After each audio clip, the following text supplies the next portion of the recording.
Statement saya ini tidak mewakili gereja dan institusi manapun, tapi saya berpendapat tanda bahwa orang sudah dibaptis dengan Roh Kudus, tandanya adalah berbahasa roh.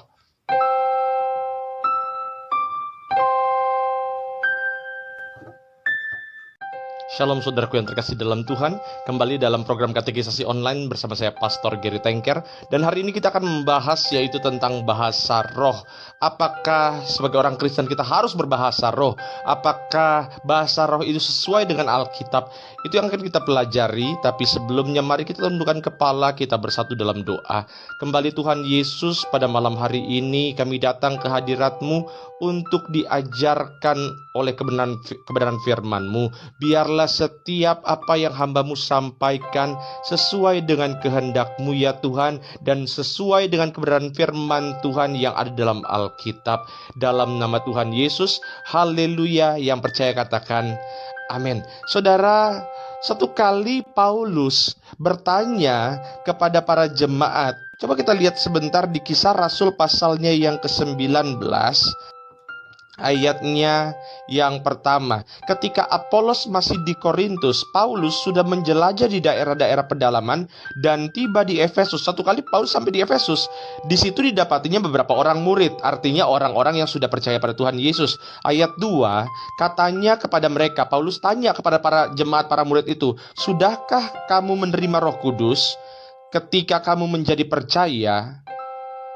Akan tetapi mereka menjawab, belum, bahkan kami belum pernah mendengar bahwa ada Roh Kudus. Jadi waktu itu orang-orang di Efesus mereka sudah terima Yesus. Tapi Paulus bertanya, kamu sudah terima Roh Kudus atau belum? Mereka bilang belum. Ayat yang ketiga, lalu kata Paulus kepada mereka, kalau begitu dengan baptisan manakah kamu telah dibaptis? Jawab mereka, dengan baptisan Yohanes. Maksudnya baptisan selam gitu ya. Kata Paulus, baptisan Yohanes adalah pembaptisan orang yang telah bertobat. Dan ia berkata kepada orang banyak bahwa mereka harus percaya kepada Dia yang datang kemudian daripadanya, yaitu Yesus. Jadi baptis selam itu menurut Paulus adalah tanda di mana kita menerima Tuhan Yesus sebagai Tuhan dan Juru Selamat. Tetapi ayatnya yang kelima, ketika mereka mendengar hal itu, mereka memberi diri dan mereka dibaptis dalam nama Tuhan Yesus. Dan ketika Paulus menumpangkan tangan di atas mereka, turunlah Roh Kudus ke atas mereka, dan mulailah mereka berkata-kata dalam bahasa roh dan bernubuat. Jumlah mereka kira-kira 12 orang. Artinya Bapak Ibu, ada baptisan dalam nama Tuhan Yesus, tapi ada juga baptisan yang kedua, yaitu baptisan roh. Sampai sini saudara paham? Artinya memang baptisan kita ketika kita diselamkan itu adalah tanda di mana kita terima Tuhan Yesus mengumumkan kepada halayak ramai bahwa saya saat ini saya sudah menjadi milik kepunyaan Tuhan Yesus dan saya akan menjadi pengikut Kristus yang setia. Tapi ada baptisan yang kedua yang disebut dengan baptisan Roh Kudus. Nah saudara, ini yang akan kita pelajari, baptisan Roh Kudus. Nah saudara, tanda ketika seseorang dibaptis dengan Roh Kudus adalah berbahasa roh. Ya saudara yang terkasih dalam Tuhan, dalam Alkitab bahasa roh itu ada dua bentuknya. Yang pertama saudara, dalam Kisah Rasul pasal 2. Ya, dalam Kisah Rasul pasal 2 kita membaca di situ ketika Tuhan Yesus naik ke sorga, pasal 2 Roh Kudus turun, maka murid-murid berbicara dengan bahasa yang lain. Coba kita buka sebentar Kisah Rasul pasal 2 ayatnya yang ke-8. Ketika mereka terima Roh Kudus, para murid-murid itu, ingat murid-murid ini sudah jadi murid Yesus, mereka sudah terima Yesus. Gitu ya. Mereka sudah dibaptis. Tetapi ketika Kisah Rasul pasal 2, ketika Tuhan Yesus sudah naik ke sorga, Roh Kudus turun, mereka terima baptisan yang kedua, baptisan roh. Ayat yang ke-8.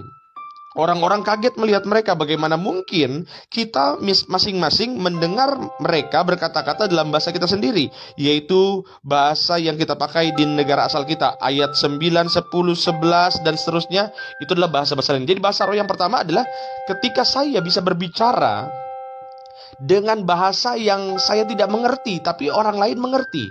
tiba-tiba saya kepenuhan roh, lalu saya berbicara dalam bahasa Mandarin di tanah Tiongkok sana, saudara, itu bahasa roh.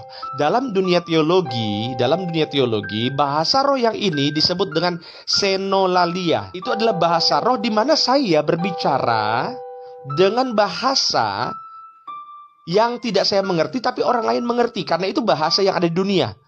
Jadi tiba-tiba kalau saudara di sini, saya lagi kepenuhan roh, saya berbicara dalam bahasa Batak. Saya sendiri belum pernah belajar bahasa Batak. Saya bisa ngomong dan orang lain mengerti. Itu namanya senolalia. Lalu ada bahasa roh yang kedua, adalah bahasa roh yang memang kita sendiri tidak mengerti. Ya saudara, coba sebagai contoh, Bapak Ibu yang terkasih dalam Tuhan, kita buka sebentar di dalam 1 Korintus pasal 14 ayat yang kedua. 1 Korintus pasal 14 ayat yang kedua. Saya bacakan. Siapa yang berkata-kata dengan bahasa roh, tidak berkata-kata kepada manusia, tetapi kepada Tuhan, kepada Allah. Sebab tidak seorang pun yang mengerti bahasanya. Oleh roh, ia mengucapkan hal-hal yang rahasia. Artinya saya pun gak ngerti. Orang yang dengar juga gak mengerti, saudara, kecuali ada karunia penafsir. Gitu ya. Nah, yang kedua ini disebut dengan glossolalia. Jadi bahasa roh itu ada dua jenisnya. Yang pertama tadi senolalia, dan yang kedua adalah glossolalia. Nah, pertanyaannya Bapak Ibu, kalau begitu buat apa kita berbahasa roh? Ada banyak sebetulnya fungsi daripada bahasa roh, dan harus kita ingat bahwa sebetulnya bahasa roh itu bukanlah tujuan akhir dari orang percaya. Karena bahasa roh, saudara, bahasa roh itu adalah pintu masuk supaya kita terima karunia roh. Saya ulang. Baptisan dalam nama Tuhan Yesus adalah baptisan tanda bahwa saudara jadi Kristen, saudara percaya terima Tuhan Yesus sebagai Tuhan dan Juru Selamat. Baptisan yang kedua adalah baptisan Roh Kudus. Apa tujuan baptisan Roh Kudus? Ini adalah pintu masuk menuju kepada karunia-karunia Roh Kudus. Sehingga ketika saudara sudah dibaptis Roh Kudus, maka saudara terima banyak karunia yang digunakan untuk pelayanan. Maka sebetulnya statement saya ini tidak mewakili gereja dan institusi manapun, tapi saya berpendapat bahwa setiap orang yang melayani harus sudah terima baptisan roh. Dan apa tanda baptisan roh, saudara? Coba kita kembali buka sebentar dalam Kisah Rasul pasal yang ke-10, ayatnya yang ke-48. Waktu itu Petrus datang ke rumahnya Kornelius. Dia beritakan tentang Tuhan Yesus, dan akhirnya yang terjadi ayat 48. Lalu Petrus menyuruh mereka dibaptis dalam nama Yesus Kristus. Kemudian mereka meminta Petrus supaya ia tinggal beberapa hari lagi bersama-sama dengan mereka. Jadi di pasal 10 ayat 48, saudara perhatikan, Kornelius waktu itu dibaptis. Baptis air, baptis selam. Tanda pertobatan bahwa mereka terima Tuhan Yesus. Tapi apakah mereka sudah dibaptis roh? Belum, saudara. Karena saudara baru di pasal 11, baru di pasal 11 ayatnya yang ke-15. Jadi setelah mereka dibaptis dalam nama Tuhan Yesus, baptisan pertobatan, baptisan selam, baru di ayat yang ke-15, pasal 11 ayat 15, dan ketika aku mulai berbicara, ini waktu Petrus sudah mulai berbicara, jadi waktu itu Kornelius sudah dibaptis selam. Tiba-tiba gak lama kemudian Petrus mulai berbicara. Pasal 11 ayat 15, dan ketika aku mulai berbicara, turunlah Roh Kudus ke atas mereka, sama seperti dahulu ke atas kita. Maka teringatlah aku akan perkataan Tuhan, Yohanes membaptis dengan air, tetapi kamu akan dibaptis dengan Roh Kudus. Jadi saudara, baptisan air dan baptisan Roh Kudus adalah dua hal yang berbeda, tapi dikerjakan oleh Tuhan yang sama. Saudara, dan saran saya, saudara, buat para pendengar yang ada di Facebook dan juga di YouTube, saran saya, saudara harus dengarkan ini sampai habis, baru nanti boleh bertanya. Kenapa? Karena kalau misalnya saudara belum dengarkan ini sampai habis, lalu nanti sudah mulai bertanya, pada akhirnya saudara udah mulai antipati lebih dahulu. Karena memang banyak orang Kristen yang memang antipati dengan bahasa roh. Dia bilang bahasa apa ini, bahasa nggak jelas gitu ya. Banyak orang, ya memang ada beberapa orang yang mempermainkan bahasa roh, tapi bukan berarti bahasa roh itu tidak alkitabiah. Bahasa roh itu justru sangat alkitabiah. Kisah Rasul 19 ayat yang kelima, ketika mereka mendengar hal itu dan mereka memberi diri mereka dibaptis dalam nama Tuhan Yesus, dan ketika Paulus menumpangkan tangan di atas mereka, turunlah Roh Kudus ke atas mereka, mulailah mereka berkata-kata dalam bahasa roh. Jadi tanda bahwa orang sudah dibaptis dengan Roh Kudus, tandanya adalah berbahasa roh. Itu sudah pasti. Lah, kalau gitu, haruskah semua orang Kristen yang ada sekarang ini haruskah kita ini dibaptis dengan Roh Kudus?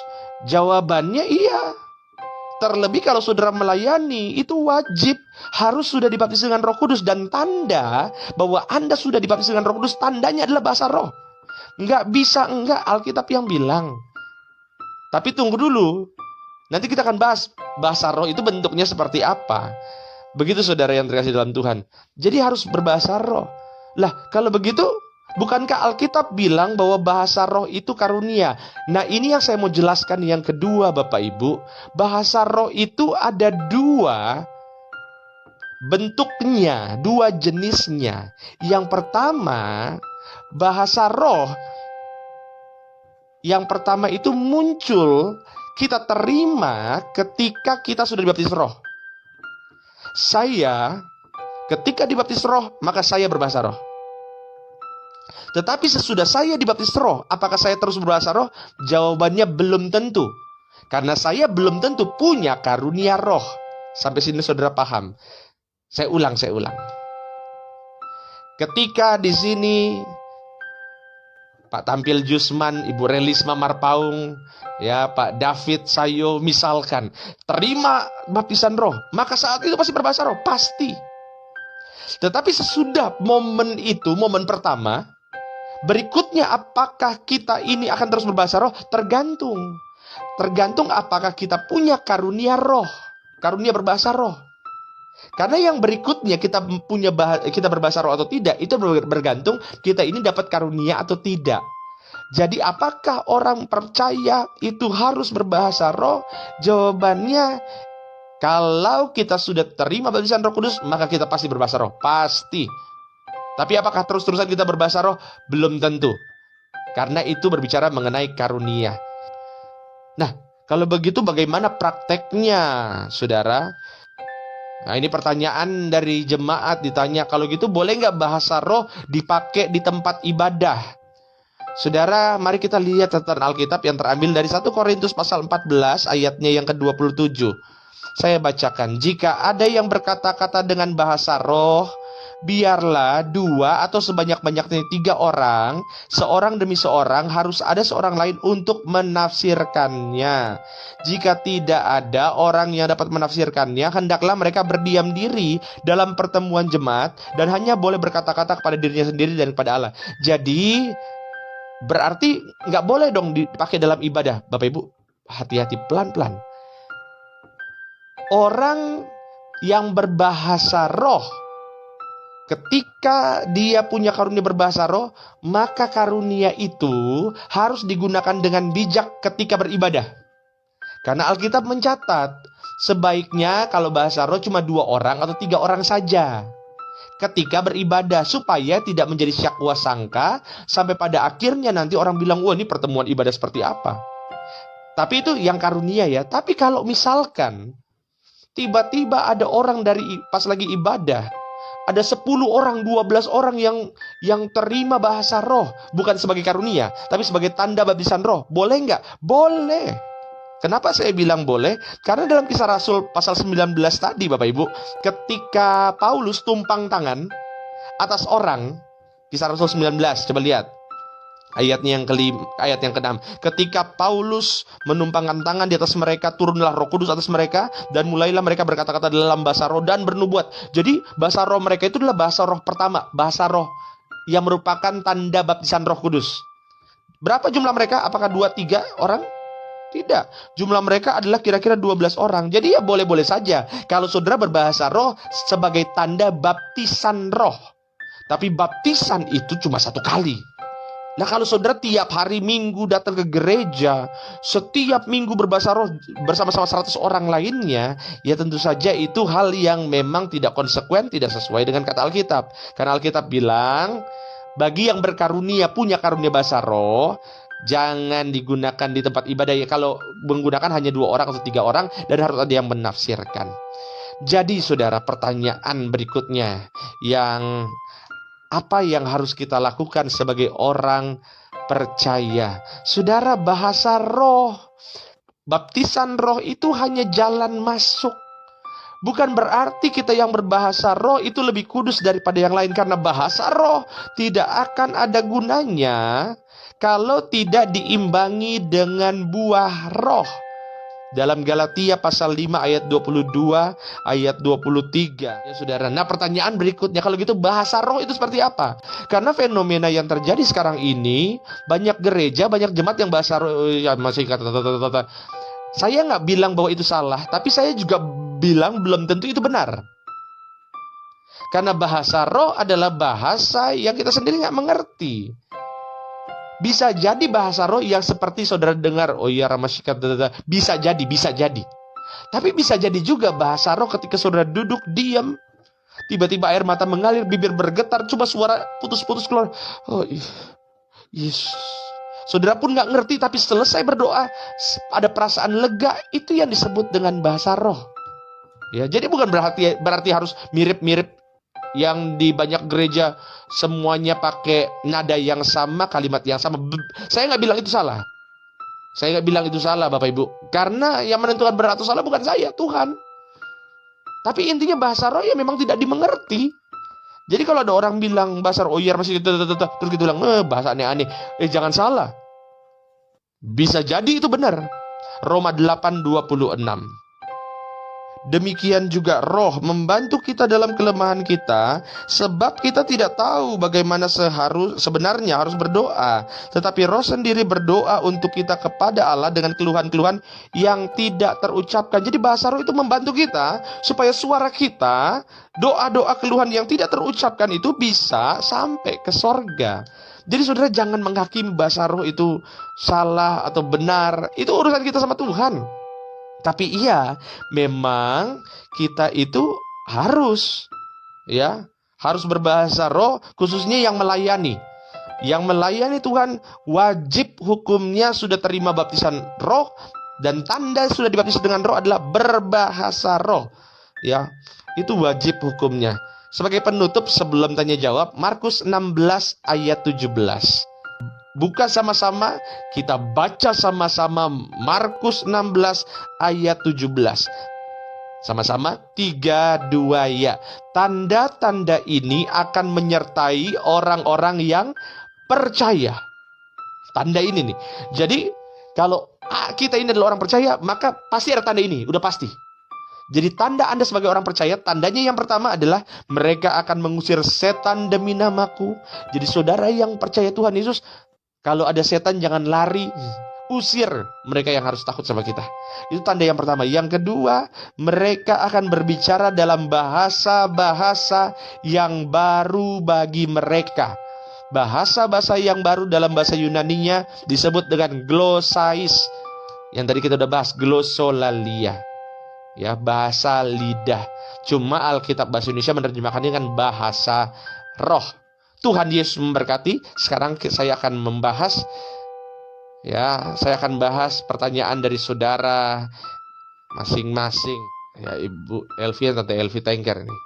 Bagaimana kalau ada jemaat, kalau ada dalam ibadah dan hamba Tuhan pendeta mengajak para jemaat yang bisa berbahasa roh, mari kita berbahasa roh. Kita kembali saja ke Alkitab, karena Alkitab bilang bahasa roh itu kan karunia. Nggak semua orang bisa dapat karunia, nggak semua orang. Dan Alkitab juga bilang yang berkarunia, yang punya karunia bahasa roh, dalam ibadah 2-3 orang saja. Dan itu sebaiknya ada yang punya karunia menafsirkan, karena bahasa roh itu untuk diri sendiri. Tapi kalau ada yang menafsirkan, itu untuk membangun banyak iman banyak orang. Jadi saya tidak bisa berkomentar kalau misalnya ada pendeta yang seperti itu. Tapi kalau kata Alkitab begitu, gitu ya. Nah, mana lagi? Bahasa roh tidak ada gunanya jika tidak diimbangi dengan buah roh. Ibu Erni Panggabean sangat setuju, dan itu sangat penting poinnya. Karena bahasa roh, saudara, itu kan membangun diri sendiri. Tujuannya membangun diri sendiri. Tapi bahasa roh ini nggak bisa berjalan sendiri tanpa perjuangan. Saudara, ketika saudara berbahasa roh, nggak otomatis rokok berhenti. Ketika saudara berbahasa roh, nggak otomatis saudara yang tadinya sering bohong, sering tipu, nggak otomatis berhenti. Karena setiap karakter itu butuh diperjuangkan. Ya, harus diimbangi, wajib diimbangi dengan bahasa roh. Makanya saya nggak setuju kalau orang bilang bahwa oh dia bahasa roh, dia kerohanian lebih tinggi. Belum tentu, saudara. Ya. Saya yakin saudara denominasi apapun, baik itu karismatik, Pentakosta, atau Protestan, Katolik, saudara pasti pernah berdoa diam begini, air mata ngalir, bibir bergerak. Saya percaya itu bahasa roh kok. Ya saudara nggak ngerti apa yang mendoain, tapi tiba-tiba selesai, habis nangis, perasaan lega. Itu bahasa roh. Cuma seringkali kita berpikir, oh bahasa roh itu harus nadanya begini. Oh, seperti gereja-gereja Pentakosta. Belum tentu, saudara. Pastor, setiap minggu di gereja saya selalu lihat, perhatikan, ada yang berbahasa roh sampai gemetar badan tubuh. Apakah memang itu seperti itu ciri bahasa roh? Jawabannya bisa jadi. Iya. Kalau ada orang yang gemetar badan tubuh, bisa jadi. Saya nggak mau bilang itu salah, nggak mau bilang itu benar. Karena bahasa roh itu penilaiannya bukan dari saya. Penilaiannya itu adalah dari Tuhan. Begitu ya. Saudara akan ngerti bahasa roh itu seperti apa ketika saudara udah mulai merasakan. Sudah mulai mempraktekannya. Jadi Bapak Ibu, saya nggak bisa jawab itu benar atau salah. Sama sekali saya nggak bisa jawab. Di samping bahasa roh seperti kesetrum, saya pernah duduk di samping ibu yang bergetar. Apakah itu saya dan tangan saya seperti bergetar? Sekali lagi, Bapak Ibu, yang dimaksud bahasa roh cuma bukan tubuhnya bergetar, air mata mengalir, bukan itu. Bahasa roh adalah bahasa yang keluar dari lidah, suara yang keluar, itu bahasa roh. Ya saudara, ya, bahasa roh. Karena dalam bahasa Yunani, ya saudara, kalau dalam bahasa Yunani itu sebenarnya tidak ada kalimat bahasa roh, nggak ada. Adanya glossolalia. Glossolalia itu bahasa lidah. Cuma memang diterjemahkan dalam bahasa Indonesia bahasa roh, karena lidah itu digerakkan oleh roh. Nangkep ya? Jadi ada suara yang keluar. Kalau merinding seperti kedinginan, apakah kita kepenuhan roh? Kalau merinding kedinginan, apakah kita kepenuhan roh? Bisa iya karena kepenuhan roh, bisa juga karena kedinginan.